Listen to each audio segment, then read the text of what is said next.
Assalamu alaikum Kırgız elim. Bugün bana 20 Mart. Şu Moskvada koronavirus boyunca biraz aytıp ketsem, mындай aytkanda Moskvada негизинен барды мурункудай эле эч кандай өзгөрүү болгон жок. Bir gana adam üçün gana kişinin özgörü болуп атат. Обнуление боюнча. Şunday eкен, тугандар, бул историяга кирип кала турган болду. 20 жыл бийликти башкарып, президент Россия Федерациясынын президенти жана кошоматчылар, эми бүт ошордо бийликте да гос структурада иштегендер. Терешкова баш болуп, моментально дабдыр болуп калышты дагы. Күлчат этти да, драка күлчат этишти. Путиндин мурунку иштегендердин бардыгы жок. Ал оказывается, билбейм эмнеге обнуление кылып койду. Значит, иштебеш керек экен, иштеп коюптур. Эми кандай иштеди билбейм, иши кылып, жок, болбой калды, давайте башынан баштайбыз деди да. Мен кимден муну мен Россиядан күткөн эмесмин. Ошо бизде мына восточный мамлекеттерде ушундай болсо керек. Өзүбүздө деп ойлодум эле да. Көрсө болот экен. Негизинен эч кандай ажиотаж жок. Магазинсиги бул басып алып жөн эле таламай, тономой жок. Кудайга шүгүр, иш болуп атат. Эч кандай пока комендантский час жок. Эми болгону эле мүмкүн болушунча мындай этият болгула, мындай маска кийгиле, мындай колуңарды жууй турган неме алгыла, жеткирип алгыла деген эле мындай пока өтүнүч суранычтар эле болуп атат. Аны бирөө неме кылган жок. Негизинен жакшы, өтө жакшы. Бул жакта мечеттер, церковьтер дагы мыйзамга баш ийишет. Бүгүн, например, 20 март жума күнү мечитте намаз окулган жок. Эми бул ясно, потому что эми көпчүлүк скопленип этип аткан жерде андай болбош керек. Бул дагы бир безопасностьтун бир түрү да.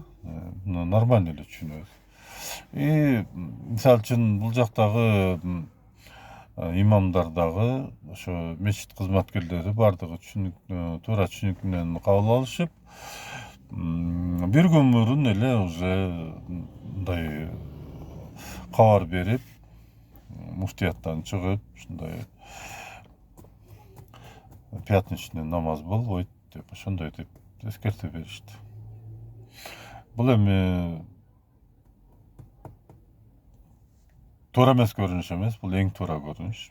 Крайней мере мыйзамга баш ийип жашоо өзү бул кандайдыр бир формада, бир формада жашаш керек да.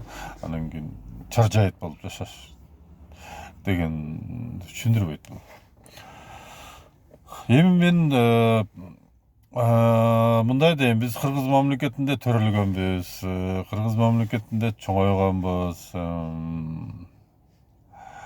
Эми өзүбүздүн мамлекетти карасак, бир жагы минус, бул жакта бир жагы плюс болуп атса, ал жакта бир жагы плюс, бир жагы минус болуп атат. Эми кандай десем, эми угушубузга, көрүшүбүзгө караганда кыргыз мамлекетте бийликтегилер мындай мактаарлык аракет кылышты. Базарларга чыгып, ун талаштарды токтотуп, кандайдыр бир аракеттерди оперативный көрүп, аны токтотуп, предписание береби же устный коркутабы иши кылып баягы элдин сознаниясына жеткизиш керек да. Буну менимче ийгиликтүү аткарышты деп ойлойм. Анан эми минус жагы негизи баардыгыбыз мусулманбыз, Кудайга шүгүр, алхамдулиллах мусулманбыз. Эми мусулман адам мисалы үчүн да мусулманмын десең эмнеге намаз окубайсың? Мусулманмын десең эмнеге сакал койбойсуң? Мусулманмын десең эмнеге дамбал кийбейсиң? Деген бир кошто андай сен подтверждать этип жүрүшүң керек экен да, дайыма мен мусулманмын, потому что мындай, мен мусулманмын, потому что чепкеним бар, потому что мен допум бар, же болбосо саллям бар. Мындай да, мен башынан айтсам, эгерде намазды эмне үчүн окушат, жана бир суткада канча жолу окушат? Мисалы үчүн түнкү намазды эске алганда 6 жолу окулат. 6 жолу намазды ниет кылып, буну мисалы үчүн ар бир инсан окуса болот. Өзүнү тарбиялаш үчүн, жүрөгүнө ыйман киргизиш үчүн окуса да болот. Себеп дегенде адам баласы бир күндө 6 жол ниет кылып Алладан суранып, ошо өзүнү бир туура жолго, рамкага сактап жүрөт күндө. Мисалы үчүн кайсы бир саатта адашып кеткен болсо, ошо намаздын келиши менен өзүнүн баягындай обновление кылып, ошо бир сутка бир кандайдыр бир рамкада кармап жүрөт адамчы. Андан кийин мындай гимнастикага дагы пайдасы бар, ден соолугуна дагы пайдасы бар. Бул мисалы үчүн, мен окусам, менин аялыма же болбосо менин балама таптакыр тиешеси жок. Муну бүт бардык мындай кандай десем, мээси айныбаган нормальный адамдар муну жакшы билет да. Мен үчүн мындай кичине каттуураак айтып атам, себеби дегенде аны азыр айтып кетем. Эми базар жок, окуй берсин, мейли. Мечитке барып окуйбу, үйүндө окуйбу? Мисалы үчүн даже Куранда ушундай жери бар да, эгерде намаз вактысы келип калган болсо, суга чөгүп баратсаң дагы намазды калтырбашың керек дейт да. Дагы бир айтылган жери бар, намаз вактысы келип калды, например, тегерегиңде типа душмандар, же болбосо көрө албастар, же болбосо жактырбаган инсандар да. Ошондойлорго дагы айтылган. Сен ушундай намазың окугун ки, жаныңдагы адам отургандар байкабай калсын дейт. Түшүндүңбү? Бул баягындай мысленный намаз. Эми булардын негизги мындай смысл, фишкасы эмнеде? Адам баягындай эле өзүнү определенный рамкага салып жүрүү.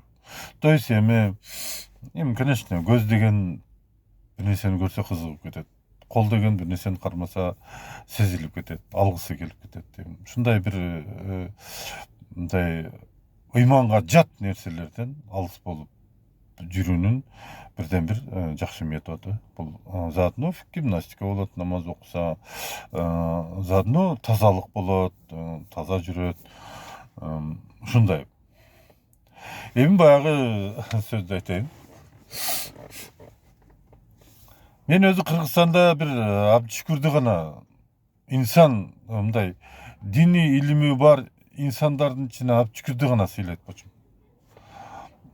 Калгандарына кандай болуп өлдү, кандай болуп иш козголгон, кандай болуп Акаевдин кабинетине чейин качып кирип алып жанын сактап калган, кандай болуп иши кылып түркүн нерселер бар да бу жерде.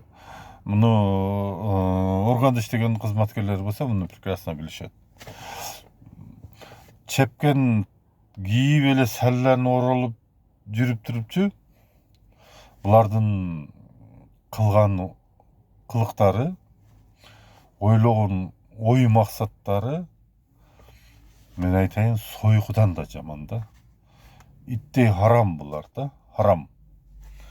Неге харам? Себеп дегенде булар мындай да, муктаждыкка өтүп алды. Şu bирөөнү кармаса кармап тырышып, сен намаз окушуң керек, сен ушинтишиң керек, антишиң керек, сен саждага жыгылышың керек, сен болсо мечитке келишиң керек, сен болсо битирип беришиң керек, сен болсо бала беришиң керек, патак беришиң керек. Ушундай нерселерге өтүп алды. Булар болгондо дагы агрессивный и өтө сплоченный аракет кылышат. Өтө сплоченный.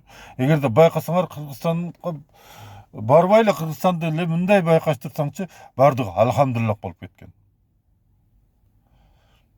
Алхамдулиллах болуп кеткен бардыгы эле. Мен таң калам ушулардачы. Мисалы үчүн Москвадачы мен намазкармын деген адамдан корком мен. Мен эмес, Москвада жашап келгендердин бардыгынан сурагыла. Мен намазкармын ака дегенде мен абайлайм. Ака мен пиво ичем дегенде мен чочубайм. Арак ичем дегенден чочубайм, потому что алардын жүрөгү таза болот. Бадмаров айтмакчы, мындай бетиңе айткан нерседен коркпош керек да. Эми чубак бул баягы Арслан Алаевга окшогон бир бейдаба, бир дабасы жок, бир гей түгөнгөн запыттын программасын аткарган бир эшек бул. Адам деп дагы болбойт. Мен бетине деле айтам. Мен 100 жолу доказать этип берем. Булардын максаты бирден бир ошо азыркы мезгилде максаттын чөнтөгүн толтуруш керек. Өзүнүкүн, бардыгыныкын ушундай. И буга бирден бир Абдышүкүр таза эле Абдышүкүрдү ямы жайын этти буларчы. Эми мына Абдышүкүрдүн бүгүнкү эртеменки чыгарган видеосун көрөсүңөрбү? Мечит бош калды деп ыйлап атат. Илимий мындай исламий жагынан билими бар. Эми бул мындай научок эмес да. Мындай айтканда профессиональный адис да. Бул эмне максат менен атат? Мыйзам айтып атат, өкмөт айтып атат. Коронавируска каршы 50дей мындай адам чогулган жерлерде токтоткула. Даже керек болсо 21-inde баягы олтурбагыла. Бул ради безопасности элдин немеси үчүн деп мамлекет бул жагынан эл үчүн кам көрүп атат. Кыргыз мамлекет. Абдышүкүр эшек эмне деп ыйлап атат? Ал мечитке келтире албайт атат. А мечитке эмне алып келтирип? Ошол жерде дагы айтып калыш керек да. Силер жардам кылышыңар керек, антишиңер керек, мынтишиңер керек. Короче, максаттын миллиардтарын чогултушубуз керек. Дагы максат. Анан кийин мага дагы, чубакка дагы, башкага дагы только силер бере бергиле, биз жей берели, бүттү. Булардын максаты ошо. А чубак көкмө болсочу, чубак көкмө мындай дейт. Өткөндө эле видеосу жүрөт немеде. Короче, эми билбейм, же көргөнбү, же болбосо чубактын атасынын атасы көргөнбү, иши баягы пайгамбар менен 5 жашар бала сүйлөшүп калганмыш. Анан кийин пайгамбар айткан сөздү 5 жашар бала эстеп, ошону айтып бергенмиш. Демек дейт, мечитке 5 жашар бала дейт. Демек дейт, балдарды, жаштарды алып келиш керек бияка дейт. Эми аталарын, апаларын алып келип, канын соруп, акчасын соруп, бүт бардыгын алхамдулилла кылып, бүттүңөр капкара кылып, 90 жылга, мисалы үчүн ар бир жерде обновление болот. Биздин кыргыз исламда обновление болбойт. Силер артка 1900 эмес, 1410 карап кетип атасыңар.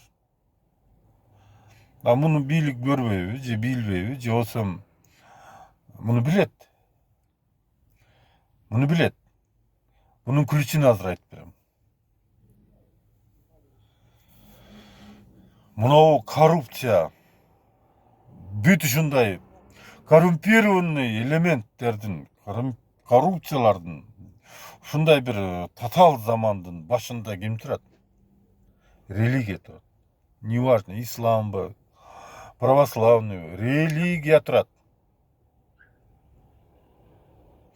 Мына өкмөттү дагы ошолор башкарат. Жок дейсиңерби? Себеп дегенде мына бүгүн Абдышүкүр ыйлап атат.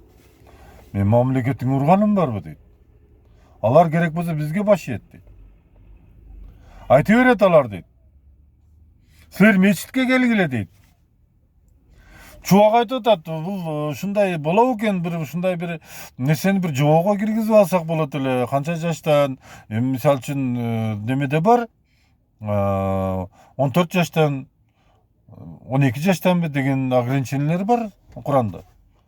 Жок, уже чубак ага да канбай атат. 5 жаштан. 5 жаштан мечитке алып кире бергиле дейт. Бул эмне деген? Бул чубак менен Абдышүкүр мыйзамыңарды уруп ойнобойм дегениби? Же болбосо билбейм кандай. Но аз күндө исламский государство болот дегенби? Менимче именно ушун үчүн Союз мезгилинде мечиттерди, церковьтерди жаптырып, даже керек болсо бекинип барып намаз окуп калышкан. Намазды ачык окуй алган эмес. Потому что Советтер Союзу Европадан бөлүнүп өзүнчө болгон. Өзүнчө болгондон кийин булар билген чопочом. Ошон үчүн мындай религияны эч качан баш көтөрткөн эмес. Бүгүнкү күндө туугандар, бүгүнкү күндө религия коронавирустан дагы чоң проблема болуп баратат бизге. Мен мун үчүн Кытайды колдобойм. Силер түшүнүп атасыңарбы? Кыргызстанда жашап, Кыргызстанда өсүп, Кыргызстанда иштеп аткан Абдышүкүр менен Көкме Чубак бийликти сыйлабай аткандан кийин менин оюм, мен адашпайын, конечно. Кытайда жашап аткан мусулман динин туткан инсандар Кытайдын мыйзамын уруп ойнобогон үчүн Кытай аргасыз жолго барып атат.